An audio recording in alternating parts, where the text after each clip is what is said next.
Sa aming partido ang Bunyog Pagkakaisa.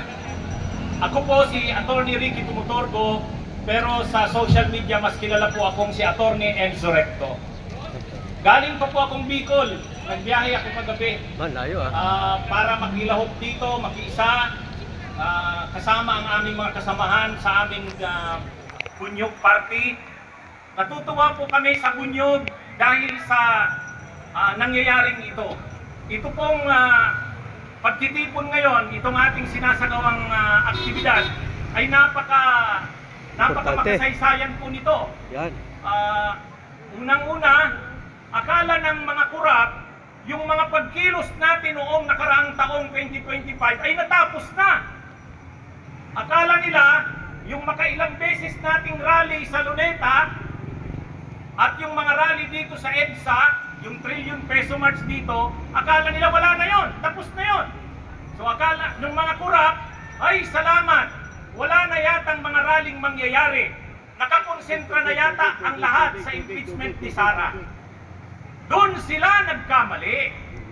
Dahil ang mga grupo na nagsagawa noon ng mga rally laban sa korupsyon, sa flood control, yung rally sa Baha sa Luneta, ang mga nag-organize noon, at yung mga nag-organize ng trillion peso march dito, sa halip na magkahiwalay, ngayon ay nagkaisa at magkakasama tayo ngayon. Ay di ba mas makasaysayan yon at mas matindi yun? Dati maraming nagtatanong, bakit may rally sa Luneta, may rally palit dito sa EDSA PPM doon? Bakit iba ang nag-organize noon, iba rin dito? Pero yung nag-organize sa Luneta noon, nandito ngayon. Yung Inusang Bayan kontra Kurakot, yung Artikulo 11, kami rin sa Bunyog, nandun sa Luneta. Pero yung mga obispo, yung mga nasa sektor ng simbahan, yung mga nasa Catholic schools, nandito ngayon. Sila nandito noon yung trillion peso march, tayo nandun sa Luneta, magkakasama tayo ngayon. Kaya sa tingin ko, nababahala na ngayon ang mga kurap. Hindi pa pala tapos ang laban. Akala nila si Sara na lang, ligtas na yata yung mga kongresista, ligtas na yata yung mga senador, ligtas na yata yung mga opisyal ng ehekutibo. Hindi, doon sila nagkakamali. Kaya sa totoo lang, sa July 6 magsisimula na ang impeachment ni Sara, mahabang laban yan. Pero hindi ibig sabihin na tayo'y tumututok sa laban ni Sara, kakalimutan na natin ang mga anomalya sa flood control. Hindi ibig sabihin na lumipat na si Villanueva at si Escudero sa mayorya ay hindi na sila papanagutin. Hindi ibig sabihin na may impeachment ni Sara, yung mga korap na kongresista ay hindi na natin hahabulin at papanagutin.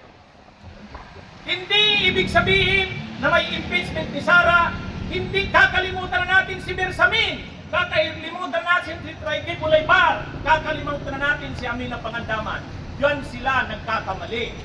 Akala ng Administrasyong Marcos, akala nila Martin Romualdez, wala na, nakaligtas na tayo.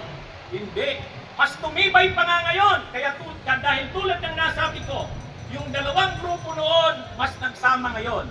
Mayroon pa mang hindi sumasama, pero sa tingin ko sa susunod na mga araw, sasama na rin ang mga hindi sumama ngayon. At ito'y simula pa lang.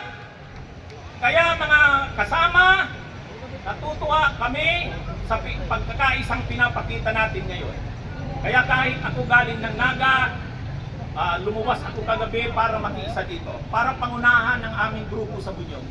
At pasensya na, medyo yatang mahaba na, nasanay talaga ako na pag nagbablog sa social media, maraming nasasabi. Pero yun na lang mga kasama, tuloy-tuloy ang ating laban, marami pa tayong laban, patuloy nating itong mga kurap na ito, patuloy natin silang kalampagin. Huwag natin silang patulugin. Ano? Tuloy-tuloy ang laban. Sa July 6, simula na ng impeachment ni Sara. At sa July 27, SONA. At hindi natin kakalimutan, ang lahat ng korupsyon sa bansang ito, sino man ang sangkot, dapat managot. Mabuhay tayo, mga kasama sa sambayanang Pilipino.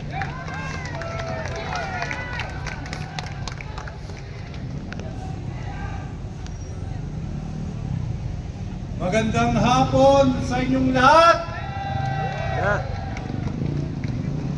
Ayon sa Artikulo 11. Public office is a public trust. Sa simple, dapat pagsiservisyo sa taong bayan. Pero ang nangyari, paligtad. Ang public office ay naging public enterprise ng mga politiko na pumasok sa gobyerno. At yan ang dahilan kung bakit nagka-leche-leche ang buhay ng mamayang Pilipino at ng bansang Pilipinas. Mga kasama, lumaganap ang korupsyon. Halos 800 to 1 trillion taon-taon na ang ninanakaw ng mga kawatan sa ating pamahalaan.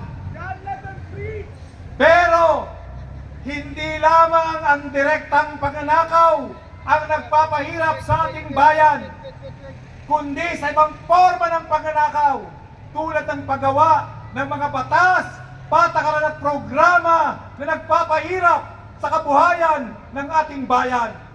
Ang kontraktualisasyon ay isang anyo ng pagnanakaw, ang land grabbing, ang demolisyon, ang pagpapatupad ng 15 kilometer laban sa mga mangingisda at ang pagpaparent ng lupa ng Pilipinas sa mga dayuhan ng 99 years.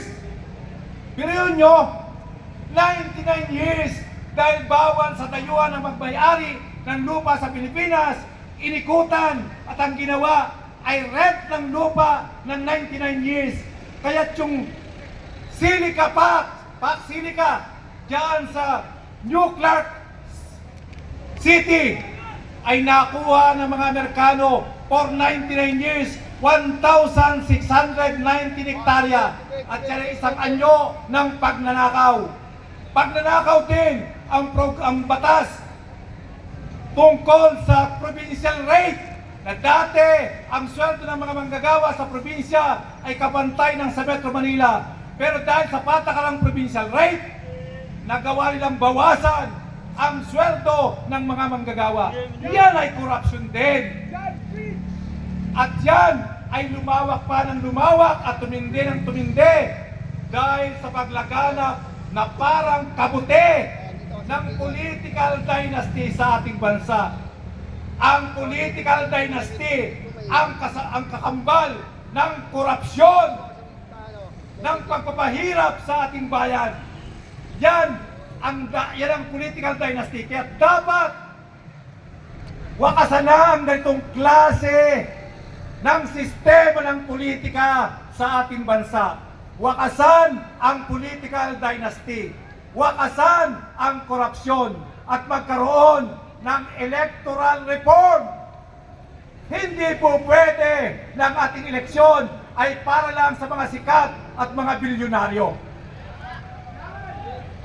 Wala silang kakayanan, wala silang intensyon na paunlarin ang ating bayan.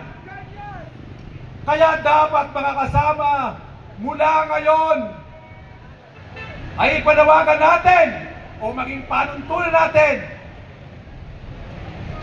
break the mold na ang ibig sabihin, kumalas na tayo sa lumang sistema ng politika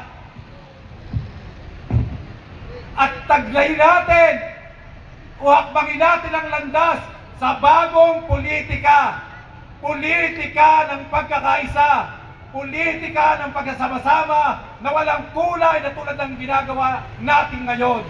Ito ang tamang landas, hindi ang landas ni Duterte, hindi ang landas ni Marcos, hindi ang landas ng mga political dynasty, sapagkat ang landas nila ay trahedya sa bansang Pilipinas at trahedya sa kabuhayan ng mamamayang Pilipino.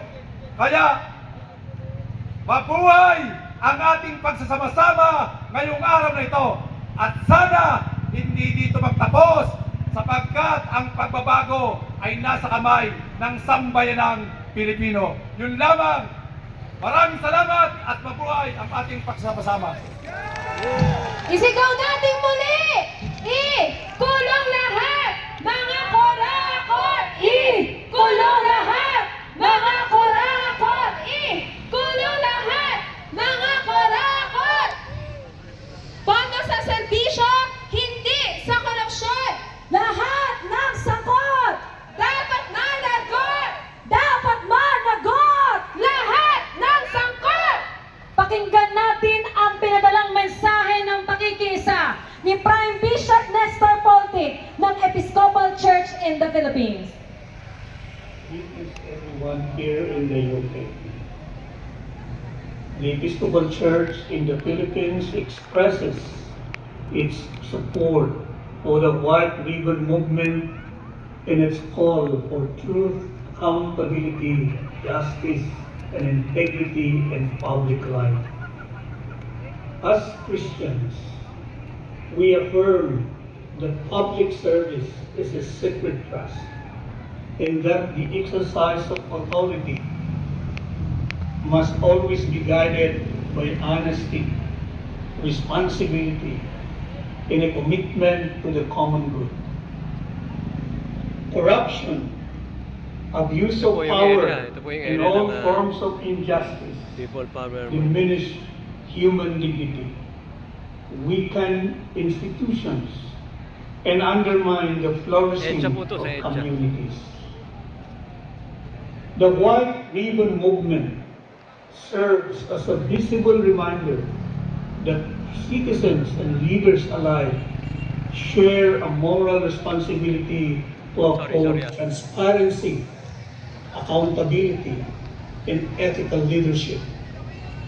Its peaceful and non-partisan witness reflects